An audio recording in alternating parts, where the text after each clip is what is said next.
अच्छे लोगों के साथ हमेशा बुरा क्यों होता है? गीता में श्री कृष्ण ने दिया है अर्जुन को इसका।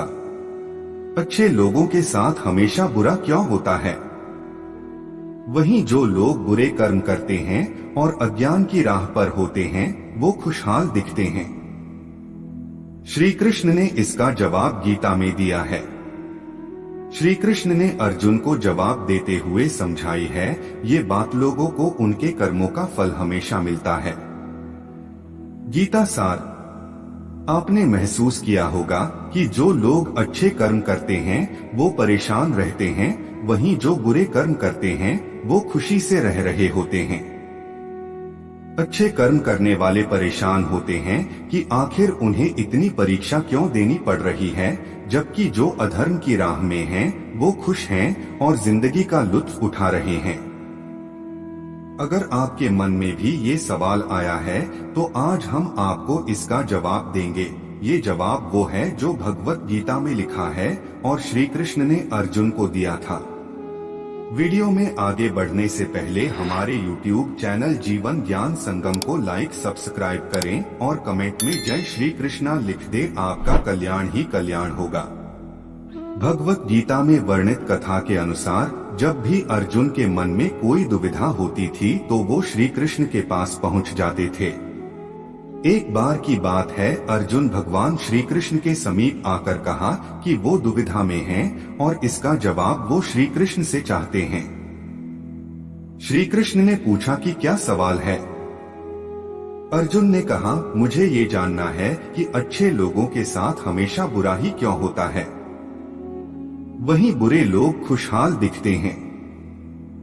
अर्जुन के मुंह से ऐसी बातें सुनकर श्री कृष्ण मुस्कुराए और कहा, मनुष्य जैसा सोचता है और महसूस करता है वैसा कुछ नहीं होता है, बल्कि अज्ञानता की वजह से वो सच्चाई नहीं समझ पाता है। अर्जुन उनकी ये बात समझ नहीं पाए। इसके बाद श्री कृष्ण ने क्या कहा वो जानते हैं। श्री कृष्ण ने अर्जुन से कहा, पार्थ मैं तुम्हें एक कथा सुनाता हूँ, उसे सुनकर तुम समझ जाओगे कि हर प्राणी को उसके कर्म के हिसाब से ही फल मिलता है। प्रकृति हर किसी को अपनी राह चुनने का मौका देती है। अब वो मनुष्य की इच्छा पर निर्भर करता है कि उसे धर्म की राह चुननी है या अधर्म की।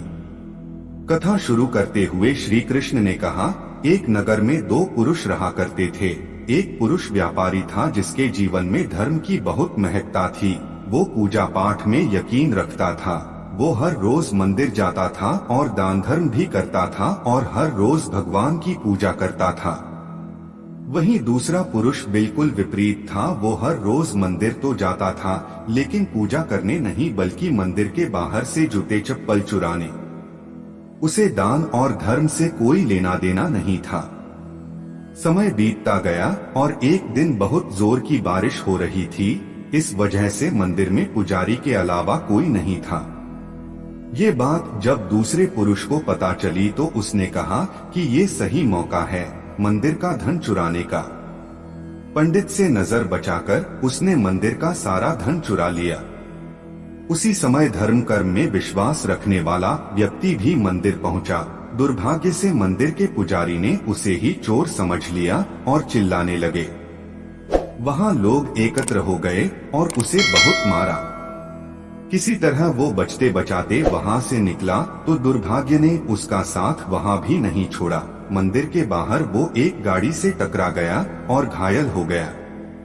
फिर वो व्यापारी लंगड़ाते हुए घर जाने लगा तो रास्ते में उसकी मुलाकात उस पुरुष से हुई जिसने मंदिर से धन चुराया था। उसने कहा, आज तो मेरी किस्मत चमक गई, एक साथ इतना सारा धन मिल गया।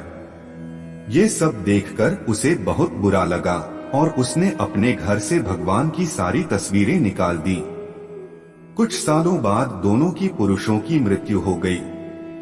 मरने के बाद जब दोनों यमराज की सभा में पहुंचे और भले पुरुष ने दूसरे व्यक्ति को देखा तो उसे बहुत गुस्सा आया।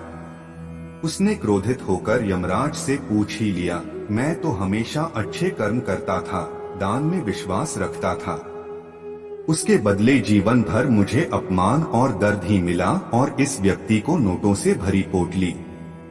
आखिर ऐसा भेदभाव क्यों? इस पर यमराज ने कहा, पुत्र तुम गलत समझ रहे हो। जिस दिन तुम्हारी गाड़ी से टक्कर हुई थी वो दिन तुम्हारे जीवन का आखिरी दिन था, परंतु तुम्हारे अच्छे कर्मों की वजह से तुम्हारी मौत सिर्फ एक छोटी से चोट में बदल गई। तुम इस दुष्ट व्यक्ति के बारे में जानना चाहते हो। दरअसल इसके भाग्य में राजयोग था, मगर इसके कुकर्मों और अधर्म की वजह से वो सिर्फ एक छोटी सी धन की पोटली में बदल गया। कथा सुनाने के बाद श्री कृष्ण अर्जुन से कहते हैं, पार्थ क्या अब तुम्हें तुम्हारे सवाल का जवाब मिल गया? ऐसा सोचना कि भगवान तुम्हारे कर्मों को नजरअंदाज कर रहे हैं, ये बिल्कुल भी सत्य नहीं है। भगवान हमें कब क्या किस रूप में दे रहा है मनुष्य को समझ में नहीं आता है, मगर आप अच्छे कर्म करते रहें तो भगवान की कृपा हमेशा बनी रहती है। इसलिए अपने अच्छे कर्मों को बदलना नहीं चाहिए, क्योंकि उसका फल हमें इसी जीवन में मिलता है। इसलिए मनुष्य का फर्ज है कि वो हमेशा अच्छे कर्म करते रहें, क्योंकि श्री कृष्ण ने गीता में भी बताया है कि किसी के द्वारा किया गया कर्म बेकार नहीं जाता है, चाहे वो अच्छा हो या बुरा। आज के लिए बस इतना ही, मिलते हैं न्यू वीडियो पर। जय हिंद, जय भारत।